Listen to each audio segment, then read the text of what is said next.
Hello, and you're very welcome to Kicking Match, an Irish League podcast coming at you weekly, as proven by the fact that, well, I can't stand to watch another second of the whole Dare Love Actually, so here I am recording this episode.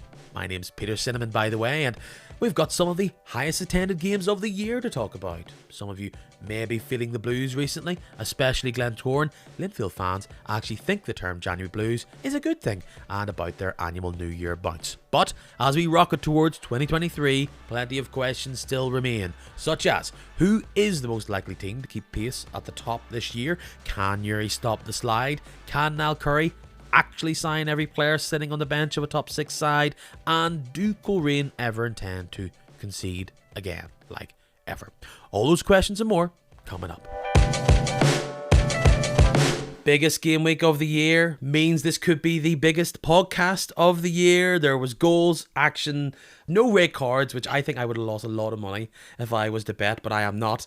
And here to help guide me through it all, share their perspective, is sports reporter for Belfast Live, sports editor of Queen's Radio, The Scoop. It is a pleasure to welcome Laura McCann to the podcast. Thanks very much for having me on. It was a good Boxing Day for some, not me personally as a Cliftonville fan, but it was an exciting one nonetheless, so I'm sure we'll plenty to talk about. You're absolutely right. That's the one thing about Boxing Day. Someone told me that as much as they really look forward to it, sometimes it's rarely an enjoyable experience because either you win and it's amazing and you've got one over your rivals, or it comes at a time where you really need the points, or you're just so dejected when it doesn't go right. And unfortunately for yourself, that wasn't the case. But to see the crowds was incredible. I think I counted the guts of 4 games sold out, a variety of stadiums across there. But to see numerous sellouts across the board really shows the potential that we have in this league. Yeah, definitely. And, you know, if you can draw those fixtures, I know it's Boxing Day and probably a lot of people are off, but you kind of start to wonder, you know, why not for all the other derby games throughout the season are there sellouts? And I know like the big 2 are probably always going to sell out, but even to see the likes, I think Portadown, Glenavon as well, and obviously the Coleraine Showgrounds was packed out, and it's been, you know, Coleraine have been really well followed this year, so it's been great. Even Seaview, and you know, there was a great atmosphere there yesterday, so yeah, it's great to see. And hopefully, I know the implementation of Sunday games is still a touchy subject at the moment, but I think if those come in, as well as, you know, having those Friday night games, the potential for the league to grow even further is really there. It really does highlight what a massive day in the calendar Boxing Day is, because when people talk from an abstract point of view about, okay, if we were to change the schedule of the league, where would Boxing Day fit in? And it's hard to fit it in any model when it comes to shifting it away from some of these colder months.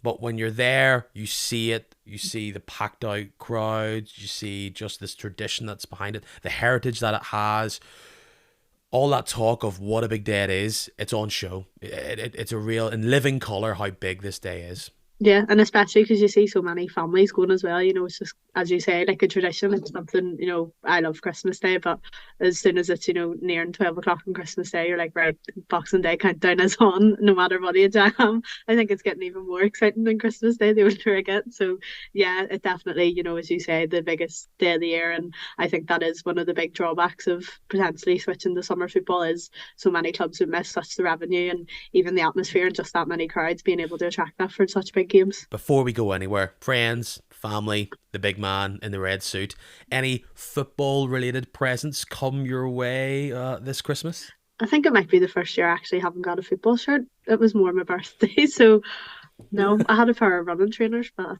it's probably the closest. You know, I've hung up my boots while I'm out on my year abroad, so no, nothing football related this year for once. It's a bit of a shame.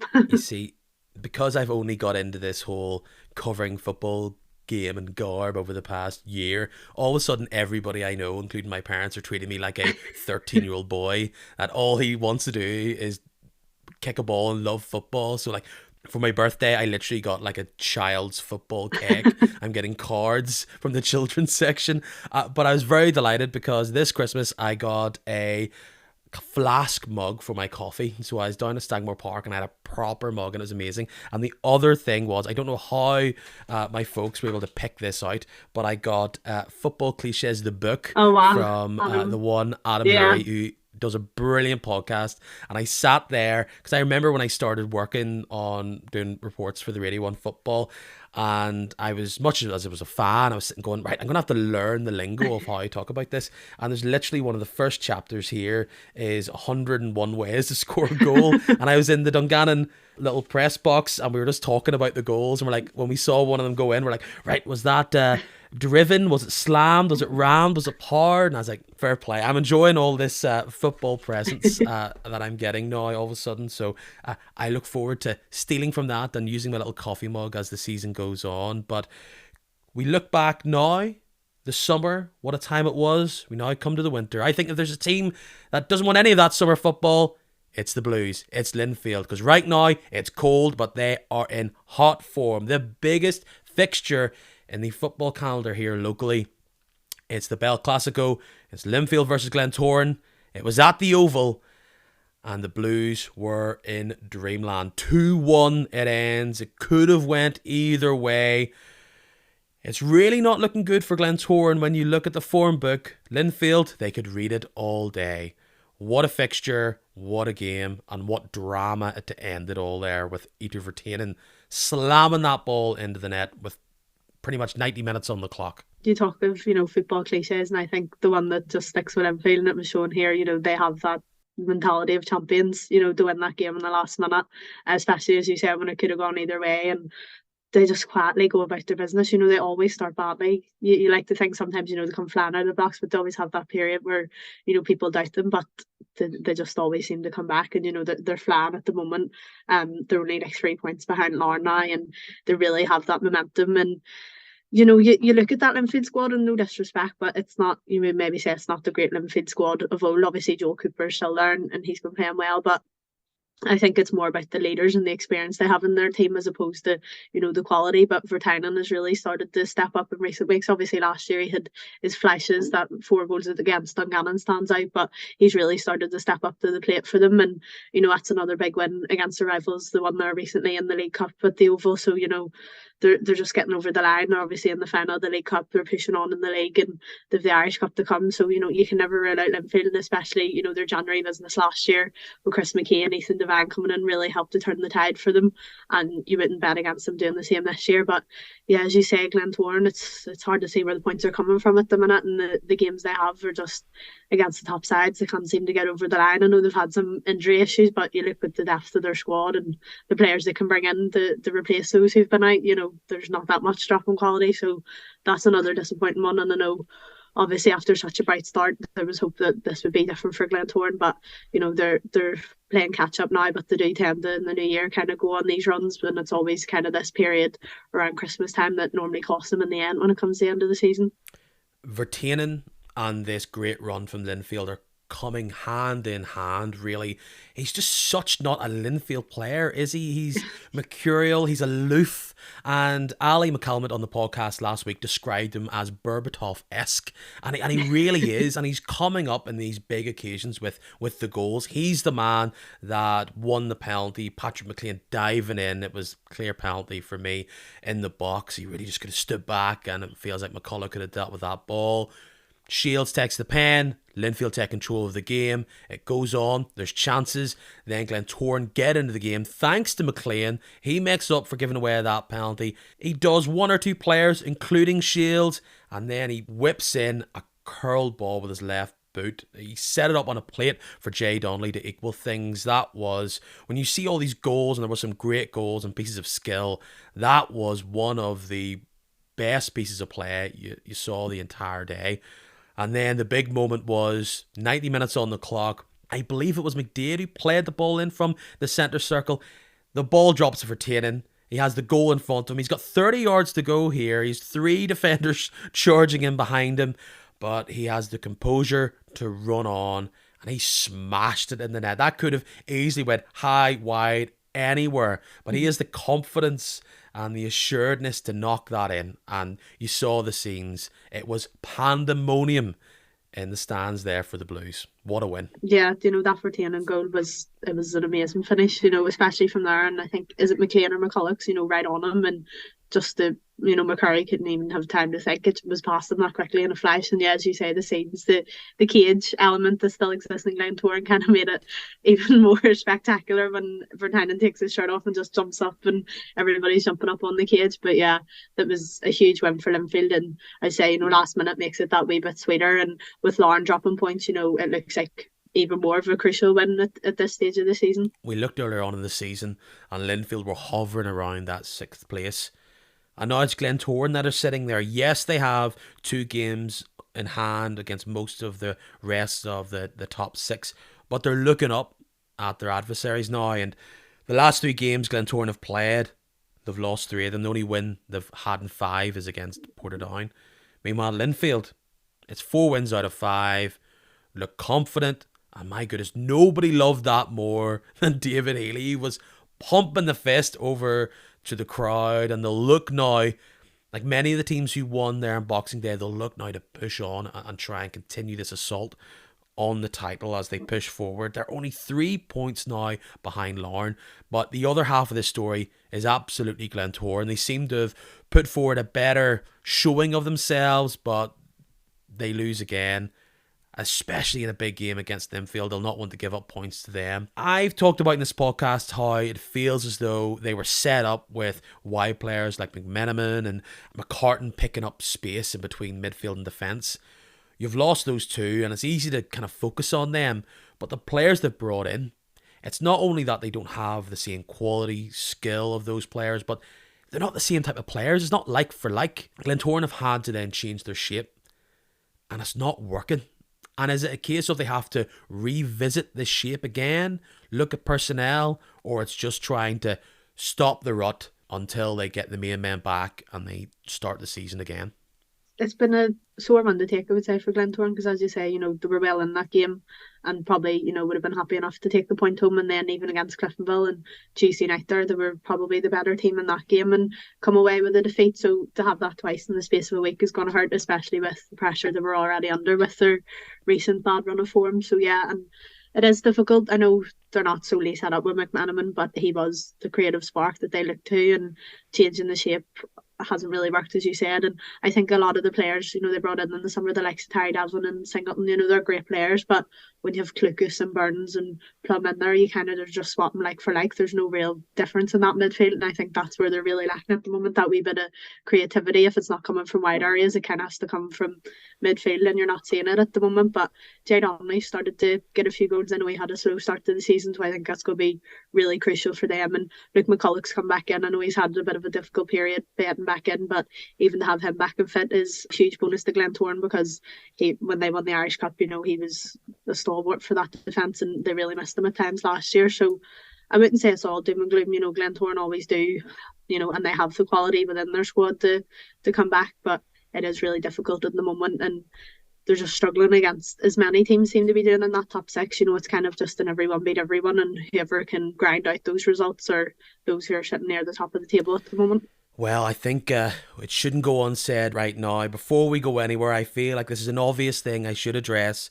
This is a podcast open to all people, and I've been keen to grab you for a while, and it hasn't been for want of trying, but it really is brilliant to finally have a Cliftonville fan on the podcast. We've really missed someone of that voice. It's been a strange season which people aren't been able to pin, and it feels like there on Boxing Day, that game against Crusaders is somewhat of a big collection of what's been going down. The first North Belfast Boxing Day since 2019. Not quite sure why. Maybe something was going down, but it was back, and it wasn't the best start for the Reds down at a packed out Seaview.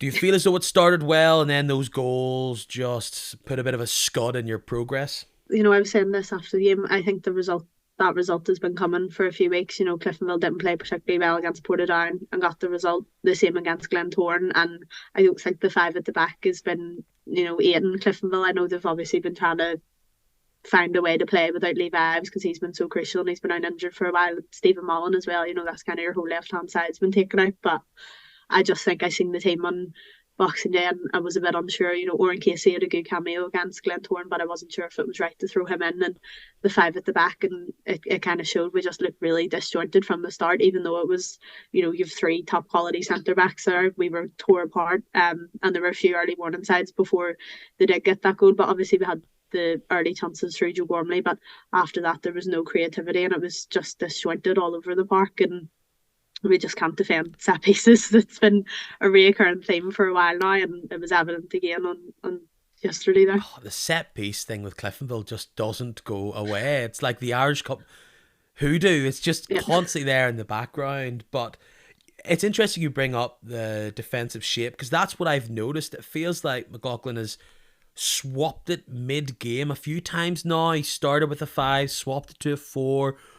What is it about it? Do you think he's trying to test out a new shape to fit in the emergence of Moore and a few other players? Or do you think it's trying to deal with some of the top teams? What's behind this shift to a 5? And do you think it's going to stick or twist? I think on the evidence of yesterday, he has to go back to kind of a 4, because we just were absolutely torn to shreds. But I think he kind of started it the split last year, and you could understand then, against the top teams, you just want to, as he said multiple times, he wanted to stay in the race until the last day. So it was when we were playing these other teams in the split going for the title, don't concede and just try grind out results. And I think he's kind of adapted that mentality a bit this year as well. But I think Cliftonville have added the quality, and maybe he's trying to make up for the fact that Gormley and Ronan Hale might be given free roles in the team, and you also have Rory Hale, that creativity. But I don't think the 5 is necessary. I think Cliftonville play their best when it's, a 4 at the back, or 4-3-3, or a 4-4-2, whatever it is. And yeah, I know Sean Moore, but has obviously emerged and he's played well, but I think he's even better, going forward. So putting him in the left wing is a bit better than putting him as a left wing back. But I'm hoping, Levi Ives come on, played about half an hour yesterday, I think it was, and hopefully him coming back into the team can allow Paddy to go back to, a 4. I know he didn't like playing Luke Turner out there, and he's a bit wasted out there as one of the best Irish League centre backs. So I also think he didn't want to drop, Addis, Coates and Turner at different points in the season have been really good so far, but I think he does have to go back to a 4-3-3 and try to get a bit more control in there, because even though we went with a defensive shape yesterday, you had Casey in there with Gallagher in the absence of Ronan Docherty. We didn't look like we knew what we were doing. We were just absolutely tore apart, and we were punished duly for it. What I can see with it moving forward just seems so delightful. I can see the attraction with the centre forward up top, the heels running in behind, and you add those extra wing backs to make this 5-pronged attack where it can just go along the line. You can switch it, you can overload, and yes, that worked against Portadown very well. It was not really a big part of dispatching Glentoran, but I can see why attacking it looks fantastic, and at the defence wise, if you can keep those 3 players stout at the back, it's going to work. But I can see, perhaps from a shape point of view, trying to fit these wide players in and divide up how you defend can be different. But let's also reflect on a great day for Crusaders. No one's getting much joy there at Seaview. They start with a great open to the game, a goal within the first 15-20 minutes.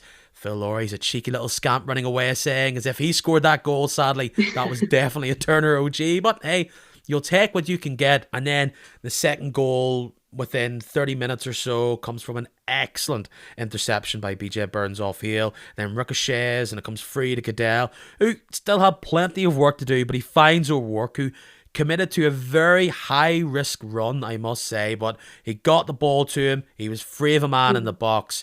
He crosses in, Heatley pokes it in, and 2-0 down. You've had to change things up. You've changed it at half-time. Of course, it could have all been so different if Gormley had knocked in the chances that he had. Do you feel as though 3-0 is a real fair reflection of the game? To be fair, I actually do. Despite that Gormley chance, and maybe there was a penalty shout near the end when Gormley was taken down in the box, but I think Crusaders dominated from start to finish, and they were clinical. And we always, Clifton always tend to have problems when they go to Seaview coping with the physicality, and Crusaders, they were aggressive, they were first every ball, and when they needed to, they really made a count. I thought Charlotte O'Rourke was super Forsyth as well on the other flank was really good. And yeah, they dominated the midfield battle and were clinical when it mattered. And you bring on Jordan Owens and even he scores, so they had a great day. And yeah, there's not much more you can say about Jordan Owens. Every time it's kind of like the Joe Gormley conversation. You think he's finished and he produces a strike like that. So yeah, I think Crusaders were deserving of the victory. They were solid, they had their goals, and Cliftonville didn't really threaten their back four in the second half. Tuffy was a spectator, really, so they are really dangerous. Many people wrote them off at the start of the season, I think myself included, but when you look at their squad, even with the players they have missing, they've been flying recently. It was all the hits, really, wasn't it? A Laurie goal that wasn't, Heatley getting on the score sheet, and then rolling back the years. How many big Boxing Day goals has Owens got, especially at Seaview? Albeit he was able to capitalise on an overcommittal of men by the Reds, but he picked his chance and he thumped it in 3-0. A massive win for Crusaders, who will look at the past month or so as frustrating, the points that they have dropped at times, but they show if they can start getting more points away from home and can keep that home form up, anything can happen, because we've seen everybody, it's like a hot potato when it comes to good form right now in this league, and the people that are holding it aloft and are happy to do it is absolutely Coleraine. They looked like they were going to make a real charge at the start of the season, especially that performance against the Reds at home. They stuttered around autumn time there, but in the past few weeks, a bit like Glentoran at the start of the season, you can't score past them, and they're happy to knock it in against you. And you're going to knock them in when you have, for me, the best striker in the league, Shevlin, knocking them in. Now, it was accredited at the time that he got two, but he's been a good boy and said that he was only swiping at air for that first goal, and McCann gets the first one. But the second one, he has the ball in the box. You cannot give him that time. He had the time to pick his spot, and boy did he ever. It was a rout in the first half for the Bandsiders. They see it out in the second. Drama for Ballymena with the likes of Keeley going out in the warm-up. McCullough had to come off quite early. I have seen real flashes of brilliance from Coleraine this year. I love watching them play, very much like the way I love seeing Cliftonville play, but right now it's being built from the back. And if they can keep key players fit, which they've so far been lucky with, it looks as though they're the team right now who can make the charge. They've got ground to make up, but right now the one team you do not want to see on your fixture list is Coleraine, and especially Coleraine away from home. What is it about this team for you that has impressed you in recent weeks? I think their signings have really bedded in recent weeks. Conor McDermott maybe had the slow start, building up fitness and what have you, but since he's come in, they've looked really solid. And Conor McCandry, a player I've always really liked in the league, and he showed flashes at Larne. I think getting regular game time at Coleraine, although he's maybe a bit inconsistent, is really helping him. And he's a player I really enjoy watching. As you say, Shevlin last year I thought he was a great striker, but he's just become even more consistent this year and is banging them in so regularly. And as you say, you can't give him any space or time in the box because he will punish you. And even bringing in the likes, I know he's another inconsistent one, Evan McLaughlin. I was impressed with him on the opening day, and he's continued his form on in patches. So I think at the moment Coleraine are benefiting from some of their flair players who are maybe a bit more mercurial in their ways, and the likes of McCandry, maybe Lee Lynch as well, and McLaughlin really finding form. And yeah, I think that is the being more solid at the back has obviously really helped them. And at the showgrounds, you don't want to go there and face them anytime soon. They've a great crowd coming in every week, and that new surface has really helped, as you said, the style of play they want to implement. So yeah, it was another really good win. I think they were probably reeling from the defeat they had in the Ballymena showgrounds, and they wanted to go out and prove a point. And yeah, as you say, for Ballymena, losing Conor Keeley in the warm-up was a real blow. He's, in my opinion, one of the best defenders in the league, and then to lose McCullough as well, just kind of all unravelled really quickly for them. And they don't have the depth, particularly when you go up against a side that is going to be pinging the ball about quite like Coleraine. They don't have that strength and depth. And now Ballymena go into the second half of the season, they must have really felt they were starting to find themselves the same way Coleraine has when they turn over Cliftonville and they get a win against Crusaders, but they lose to Portadown. They've lost in Uri this season, and they'll go into the second half of the season hoping that they can nail down this 7th place. But right now, they aren't able to consistently get a run of results. And if they don't get things going, they could be pulled away. Yes, they're sitting there right now, 23 points, even with a lot of other teams now.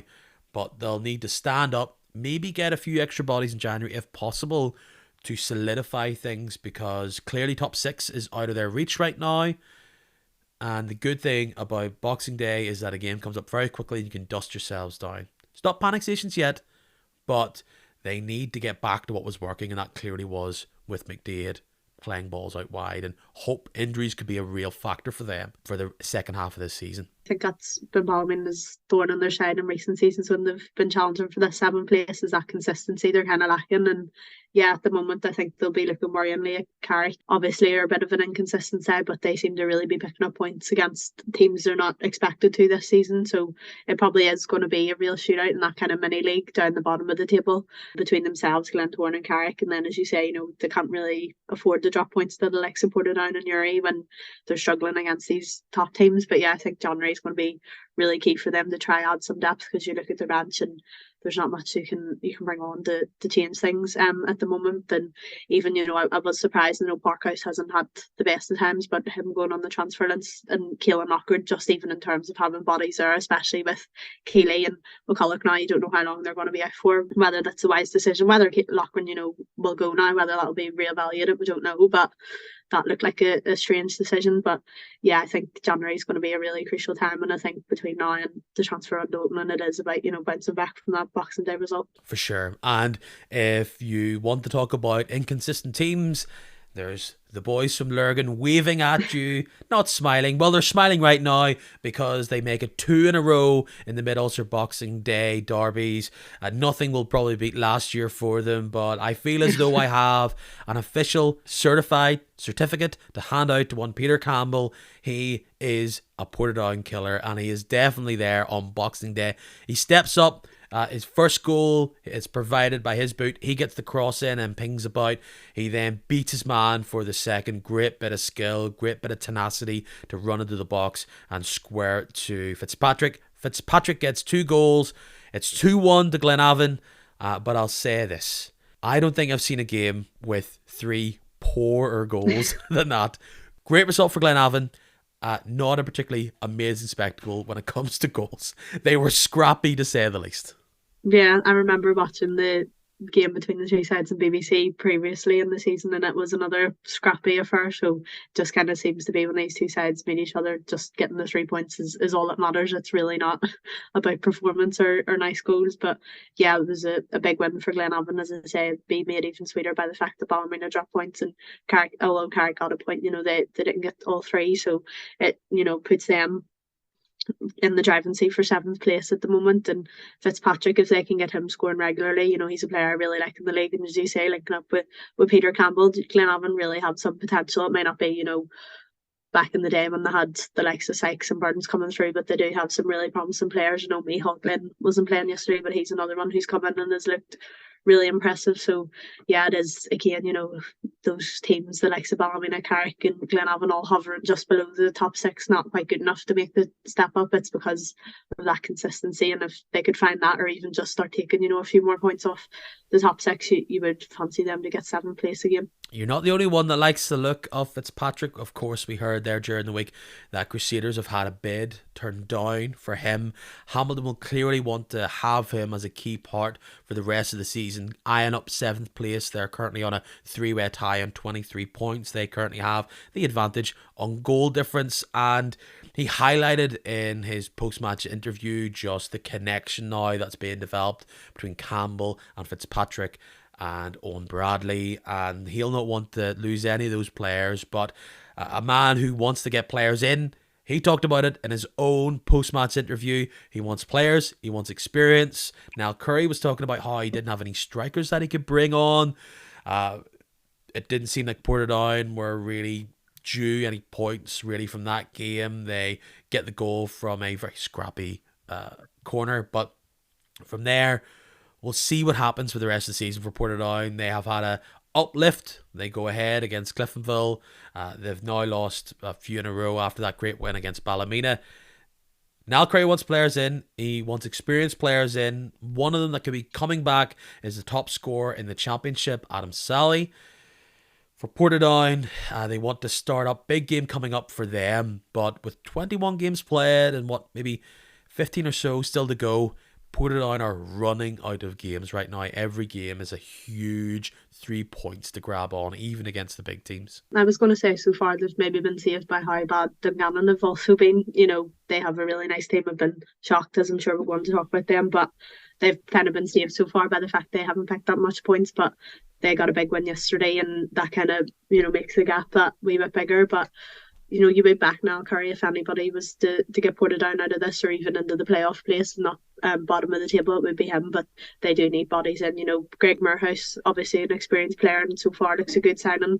And bringing Adam Sully back seems like a no-brainer. I thought he was very good. Him and Lee Bonus had a good partnership before he left, and even last year, I think he carried on kind of being the leading man for Portadown in Bonus's absence. But I think they're really lacking that experience in kind of midfield. I know Archer and McCann are young players and they have potential there, but I think you need a bit more steel, and even at the back I think they're lacking a bit in the full back area. So lots of shopping to do in January, but if they can bring in that bit of Irish League experience, then I think they might have a chance. So far we know, confirmed by Dundela, Chris Rogers is returning to top flight football. He's moving from Dundela, so we'll see how many names come in. Niall Curry also highlighting he wants them in early rather than late January with those games running out. But if you want to look at a team who showed steel yesterday, it's Carrick Rangers. Stuart King described that point away to Larne as the best point he has ever earned as a manager.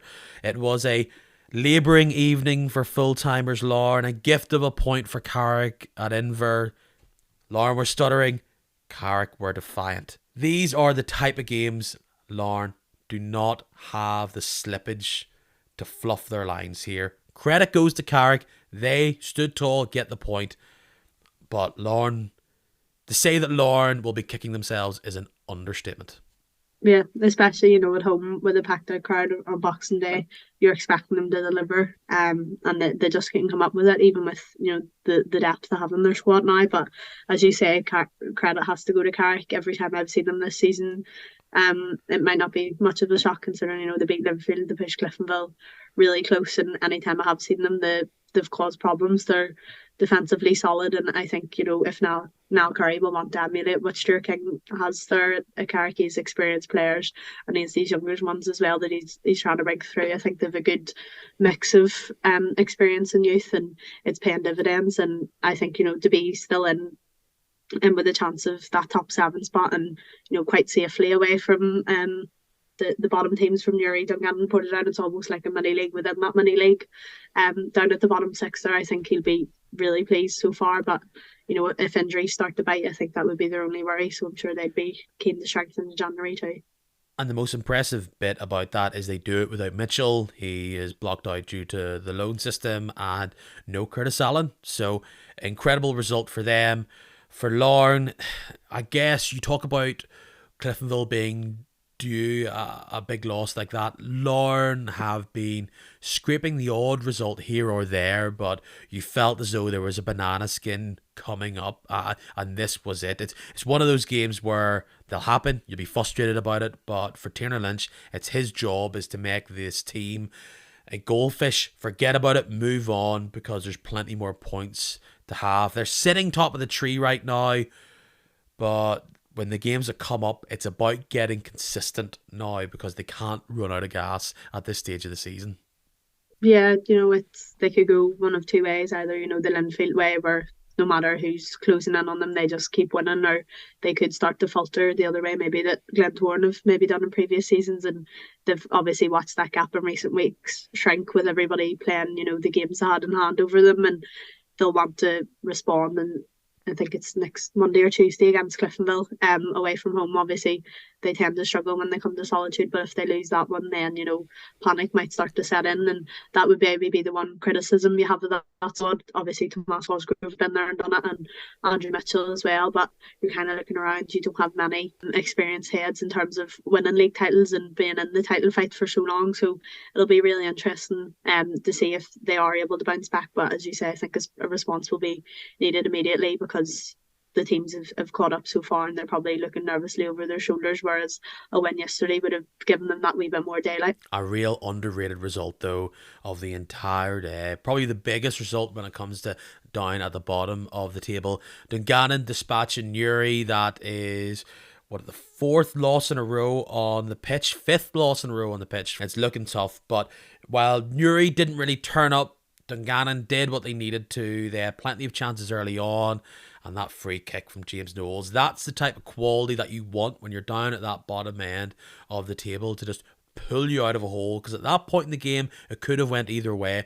2-0 winners Dungannon were over Newry, and right now, yes, Newry have 5 points on Dungannon. We don't know about 3 of those points still up for review in regards to that case reported on, but Dungannon are dragging Newry into that, and Dungannon will, yes, want to push Portadown away, but all of a sudden Newry are not that far away.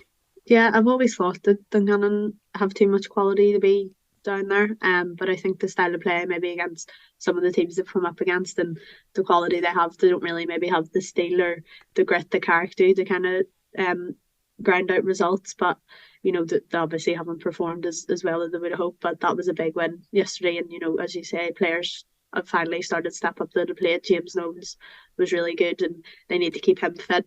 You've Rami is coming in there as well. I know he's on the bench yesterday, but you have quality there. Caelan Marin to come back, he hasn't had the best of starts so far, but you back him to turn it around considering how good a campaign he had last year. So Dungannon have the players, but I think it's just kind of gelling them together. And I know Dean James wants to play this nice style of football, but I think sometimes it has to be abandoned, and at this stage of the season, especially when you need those points against the sides down there, if you want to drag Newry back into it. But that was a really good win, a clean sheet, which doesn't happen often for Dungannon, and I'm sure they'd be delighted, as you say, to edge ever closer to them and pull away from Portadown.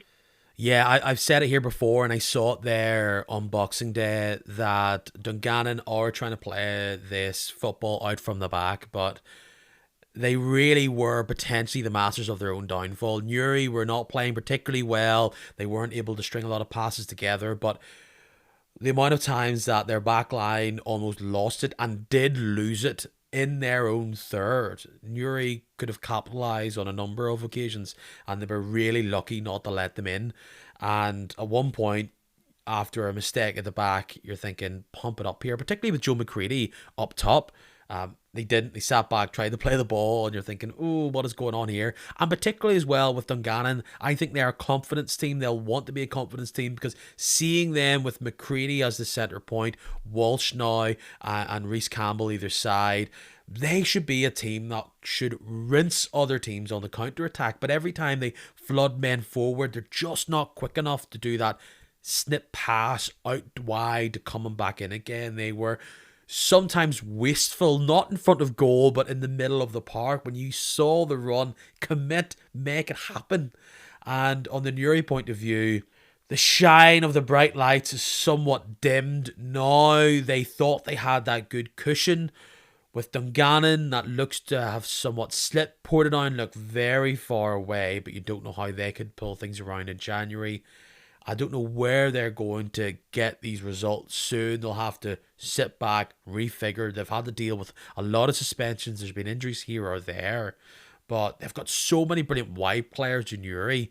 It's perhaps in the middle and up top is where they're struggling to ping it all together. I think Newry probably always expected to have this period in the season when it gets really difficult after, as you said, a bright, although not getting the results, start. I think they've kind of been brought back down to reality a bit, but Darren Mullen is a good setup there, and I think strengthening in January, as it is the case for many teams down there, but will be key, because as you say, the depth maybe isn't there. But getting John McGovern back fit has been good in a way. Obviously, hasn't been scoring as frequently as he probably would have liked, but just getting him in and around and involved in playing in the Irish Premiership again will be good, and hopefully him and Hughes can have a good link up as they did in the Championship. And you do, as you say, have the likes of James Teelan as well, who's probably still adapting. So I think it's kind of still that adaptation period for a lot of those players who haven't been in the top league, but it is going to be a struggle, and it will be, as it is for many teams, you have to just take points against the teams around you, and you couldn't really afford that against Dungannon, that result. So,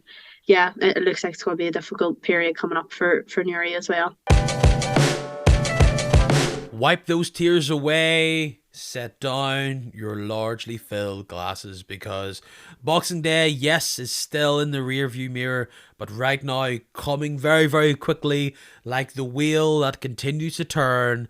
New Year's Day, or what we called it last year, New Year's Day +1, because it's not actually New Year's Day. Last year was Boxing Day +1, aka New Year's Eve's going to be a bigger party if you're covering football or if you're playing it. 2nd of January, we have 5 games. Can these teams capitalise on the big bouncy spirit that they may have? A fixture that's not being played on the 2nd of January, rather it's being played. It's the final Niffle Premiership fixture of 2022. It's a Friday night game. Newry City host Glenavon. Newry had one of their results of the season down at Mournview Park. Both of these teams haven't played a huge amount of football over the past few weeks. Clearly, Glenavon is the team that are feeling themselves a bit more after that break. Maybe Newry are the team that are rusty. But we know what Glenavon seem to do. After every big result, they seem to just want to falter. Newry would love if they could falter once again down on that sticky pitch. Probably feels like it is a more advantage to Newry. But actually, if there's a dodgy pitch or a fight going on the middle of the park, Glenavon feel like the team that would happily step up to that marker. Are you feeling it one way or the other when it comes to this fixture? Lights are on, probably absolutely Baltic. Yeah, I think it's going to be a real scrappy one, especially if it continues to be icy and rainy and miserable as it has been here. So yeah, I think it's going to be a real tight one. I don't think we're in for a nice spectacle, maybe as we've seen in Mournview, although that was probably a crazier spectacle than any nice kind of football being played previously between these teams. But I think Glenavon might just edge this one. I think obviously that Boxing Day result, they might go in with a spring on their step, and with the game coming so quickly after Boxing Day, I think they might be able to take that momentum in, but I think it will be a narrow victory if it is one for them. Right now, Newry are in a difficult moment because they haven't been able to have the confidence recently. They've lost a lot of games on the pitch, and how they change things up. Like I talked to Owen Kearney a few weeks ago about that stick or twist. Do you have to trust the process, or do you need to change things up? And they have such great players out wide, do Newry. And it's perhaps, yes, they have Daniel Hughes, but do they have the ability to change it up? I do favour Glenavon. They had a real strong showing against Portadown, particularly that first half. And this might not be the get-right game for Newry, but I definitely think in 2023 and beyond, there is still half a season pretty much to be played. They need to sit back and reassess and go, we cannot rely on what we have. But I'm going to favour Glenavon here. I'm going to give them a wee sneaky 1-0 win.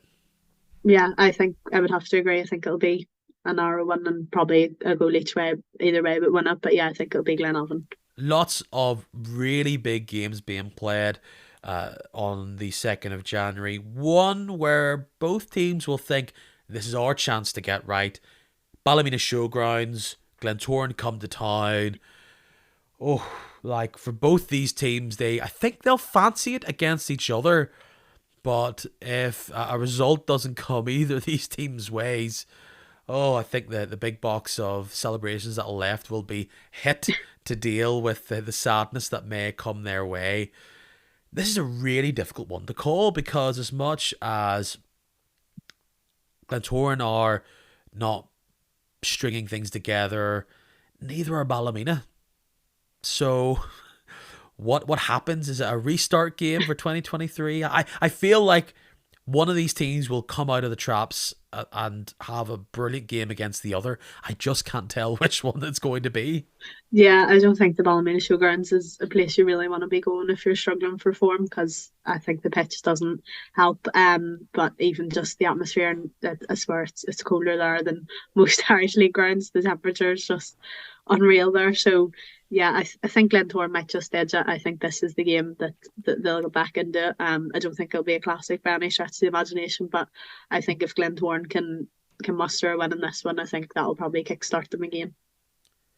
I'm going to jump on that train of it not being a classic. I'm probably going to say that feels like a 0-0 draw, a struggling for points and results at this point. I don't know if a draw helps anybody in that situation, but Carrick will welcome all comers now, and they welcome Crusaders down to Taylor's Avenue. Yes, Crusaders aren't a team that have had brilliant away form, but surely right now they'll take a trip to Taylor's Avenue. It's a tight little pitch, just like it is at Seaview, but perhaps Carrick will be buoyed by that great result against Larne. It's strange because I just don't know what team will turn up for Crusaders. Yeah, I think that's always the worry with Crusaders. But I don't think he'll change much from Boxing Day, Stephen Baxter. So I do think they'll have just enough. The battle of the big men with Emmett McCucken and Adam Leckie. Whoever wins that one, I think, wins the game. But no, I think Crusaders, another one. I think all these games will just be really tight. It's kind of that time of the season. The pitches aren't great and it's points matter more than performance. So I think Crusaders will edge that one. Could be tight, could be tight. Now, a game which I think could be one of the most impactful fixtures of the year. It's down at Shamrock Park. Dungannon come to town. There is a gap of 9 points between Portadown and Dungannon Swifts. Nell Curry knows if he is to get out of that current predicament, they need to do exactly what Dungannon did against Newry and start clawing these teams back into their position.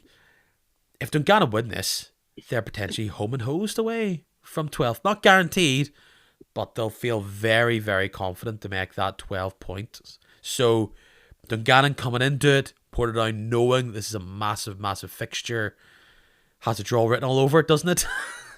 I was just about to say the same thing.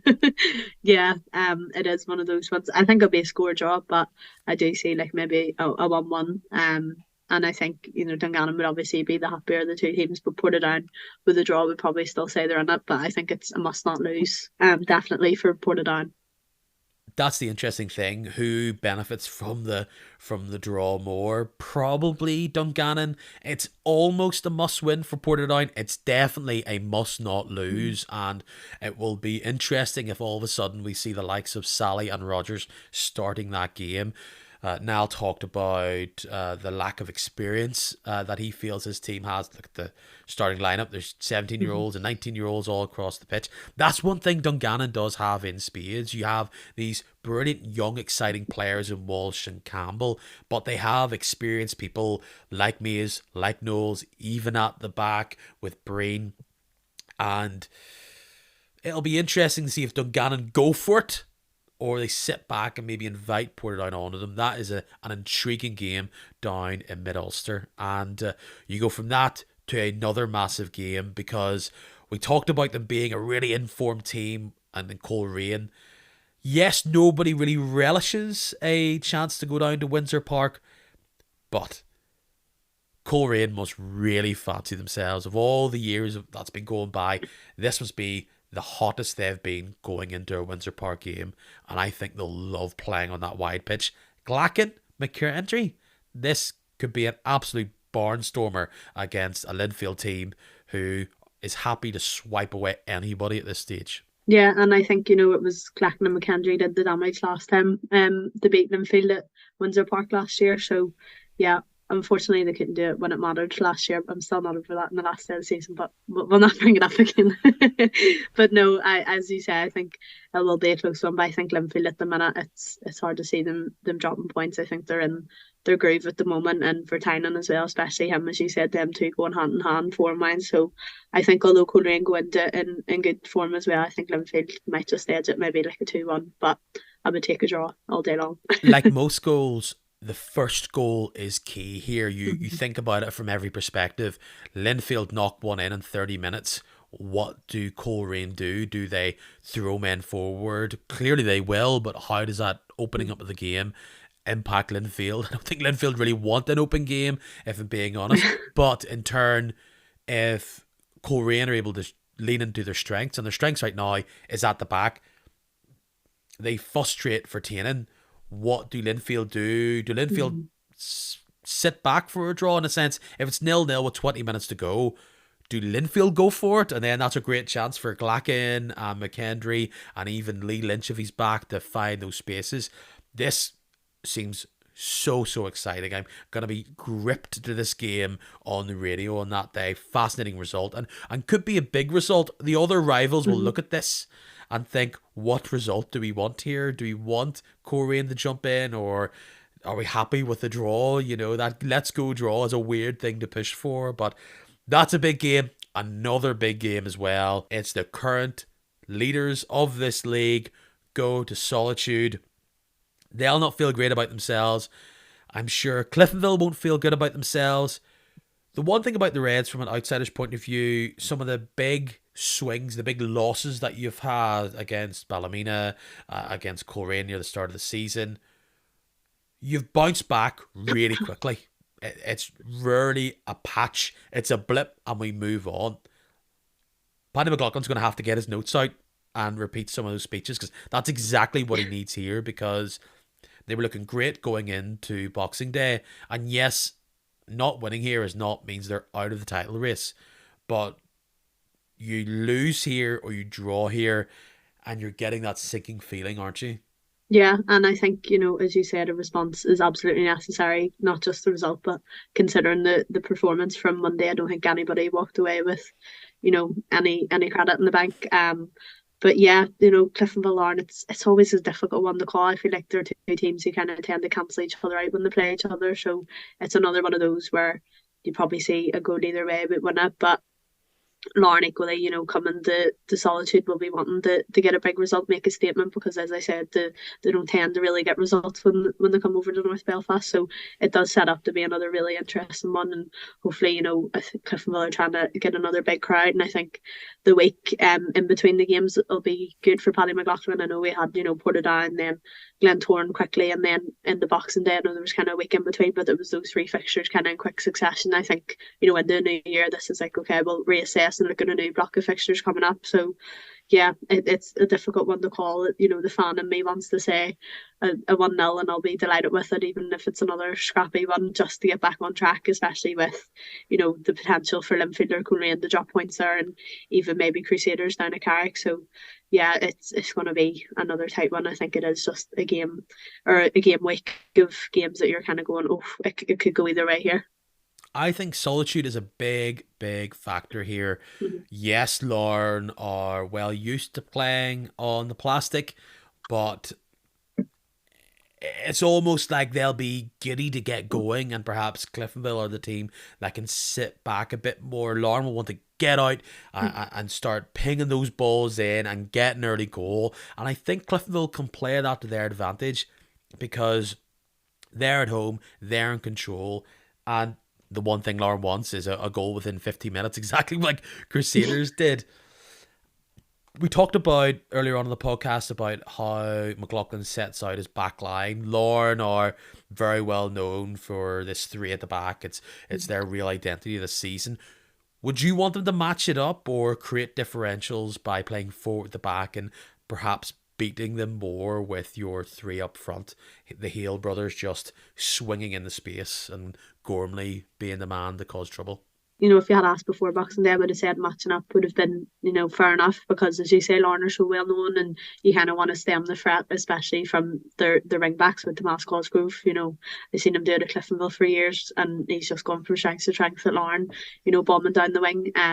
But with especially Levi Ives coming back as well, and the fact that we went to five and against Crusaders in hope of being more defensive and just being, run ragged. I think you have to revert to the four, and I think it's just one of those reset games where you just need to go back to basics, where the 4-3-3 or a 4-4-2 served Cliftonville so well last year, and especially at home you wanna, I know maybe Lauren will be wanting in the front foot, but especially after the performance of Boxing Day, I think it's the onus is on Cliftonville as well to be on the front foot and trying to attack. So I wouldn't in this game match, but I also wouldn't be surprised if Paddy did, kind of stick with that formation and just kind of switch the personnel, bring maybe Lowe back in, or Chris Curran to play right wing back, and have Levi Ives in from the start. So yeah, it's an interesting one with Cliftonville. You never really know what formation it is even in mid game, but I think I would like to see him go back to a 4, but I could equally understand if he does go with a 5. For the rest of the season, just from a Reds perspective, yes, clearly the title is what you're aiming for, but do you see the way things are shaking out that actually last season you ran close, but you do have a real chance here to go for it as well, because you only have so many years left of Gormley. Yes, there's talk this week of a big extension coming his way, but sometimes you have to think of the here and now and you can't think of the future. What would look like a poor season for Cliftonville at this point? Is it has to be top 3, or do you see it as second place is slightly disappointing? I think it depends, if it was the way it went last year. I know we were a surprise package, but it was disappointing to come second just because of how close we were and the opportunities we had to win it. Whereas this year, if it's Linfield or whoever it is wins it by 5-6 points, you can't really argue. You'd say second is good, and I think second place, first place, those should be the aims. Guaranteed European football. Whereas I think if we end up in the playoffs and then you miss out in European football altogether, it'd be really disappointing, especially with the squad we assembled to keep challenging. But I think we've been unfortunate with injuries. I know many teams are, but our whole left hand side with Ives and Malin going out after that partnership in the summer, especially, looking so promising. So having him back and hopefully Malin in the new year, adds to the depth that we would hope to have to be able to compete with these top teams. So I think we need to be in the mix, definitely. The League Cup's out of the running. I know the Irish Cup, but I'll hope we'll get far, but yourself, it's just guaranteed that we're not going to win it ever. So I think the league has to be the full focus, and it opened up for a few weeks there. You've seen how we were getting back into it, and I think it serves us well to be in the chasing pack at this moment in time, not to be at the top of the table and then be the one everybody's trying to shoot at. So I think if we can stay in it again until the split, I sound like Paddy McLaughlin, like a booking record. But I think, to be in the mix and first or second would be a real success, and then missing out in Europe this year I think would be a real disappointing season. One game at a time. That's I'll get that out of a big cliches book over here beside me. But it is poised right now. 20 games played for all teams in the top 6 bar Glentoran. There is 18 more to go. Lauren on 45, Linfield on 42, so is Cliftonville. Then you have Crusaders 3 points back from there, and Coleraine, they have a lot of work to do with 9 points, but it feels like they're the real disruptors in the mix of it all. Really looking forward to those set of games as we tiptoe our way, as you alluded to, Irish Cup Day, the big day there. But Lord, it's been an absolute pleasure to have you on, and one thing I wanted to highlight is your amazing story, at least from my perspective. You are clearly one of the new bright sparks when it comes to journalists covering this league here, but it looks as though you could be our next Jerry Armstrong. You are bilingual. Yeah, so I'm currently out in Spain doing my year abroad. Still been keeping up with the Irish League from afar, thankfully. And I'm in watching the Irish League equivalent with Catherine, the team I have been following in my city, and they've actually just drawn Real Madrid in the Copa del Rey. So it's a bit crazy out there at the moment. Even though I'm not there, I'm at home for Christmas, but the city's been going crazy. So yeah, it's been good so far, but I'll be glad to be back full time in May, and I'll be still covering the league from afar and hopefully coming home for a potential final day title win. Fingers crossed. Wouldn't that be the dream? That is fantastic. Has it always been a twinned interest for yourself, languages as well as sport, or they just somehow crossed together, dovetailed really nicely for you?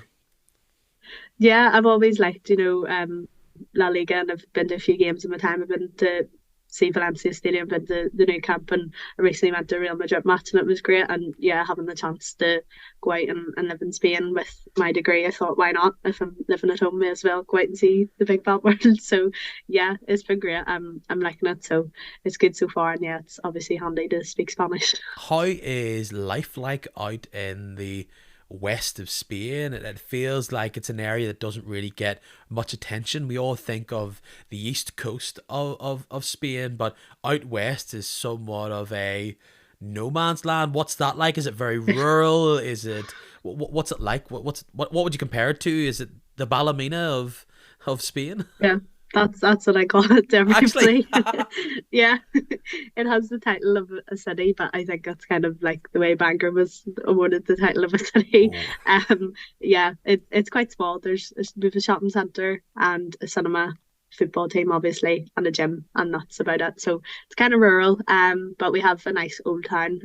It's like a heritage site. So yeah, it's sunny most times, but when it comes to the winter, it just rains. So it's kind of home away from home, really. And it must be a very interesting lifestyle. I know you learn the language, but has there been much of a culture shock spending your time out there? Yeah, it's like a quite stereotypically Spanish. The siesta 2 to 5 every day. Everything's closed, and then they open back up at 5 o'clock, and it's open late till 9. I don't eat at 10:30. I couldn't hack it. No.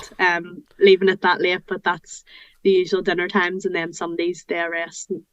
Everything, if anything opens, it closes at 2 o'clock. So yeah, it was quite a shock going out there, the times they eat and work and stuff. But yeah, that's been probably the main shock I've found since going out.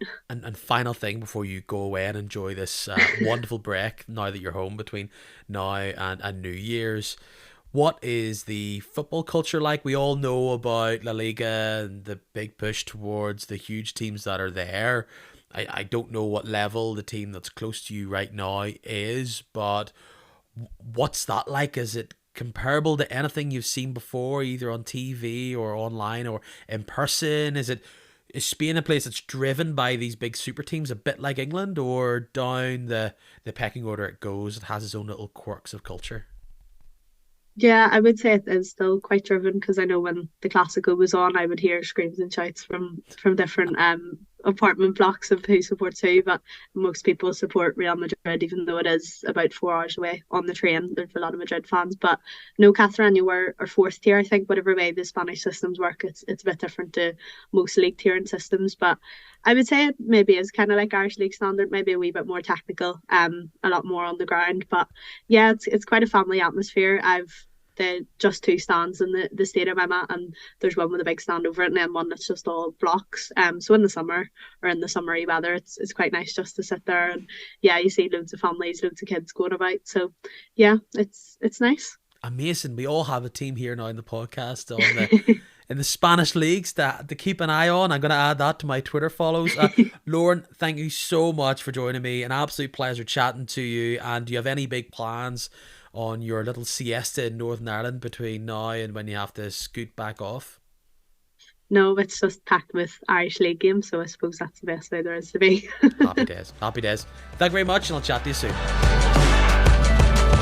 That's that. Thank you very much for tuning in to this little special festive episode, as in we just were able to mention Christmas movies the odd time. That kind of makes it festive, doesn't it? Well, maybe it was a nice break between the old turkey sandwiches and reruns of Home Alone. Regardless, thank you very much for listening. Thank you very much for listening this entire year, or well, the year that I was actually on. This is the final episode of 2022, as I'm sure you could have guessed. I look forward to doing more of these things in 2023. I also have to jump in, as our guests did not give themselves a plug, so you can find Lauren McCann, weren't they great, on Twitter at Lauren_McCann 14. Loads more just like this on the way in the new year. Going to be talking about the Irish Cup, big one. I'm really looking forward to that. Obviously, the 2nd of January is going to be great. Hope if this is the first time listening, you'll stick around, and hopefully if this past week has been your reintroduction to the league, well, guess what? Jump in there on the 2nd of January. This is a fun thing we can all do together, and until then, I will chat soon. Thank you very much. Have fun, adieu, tally ho.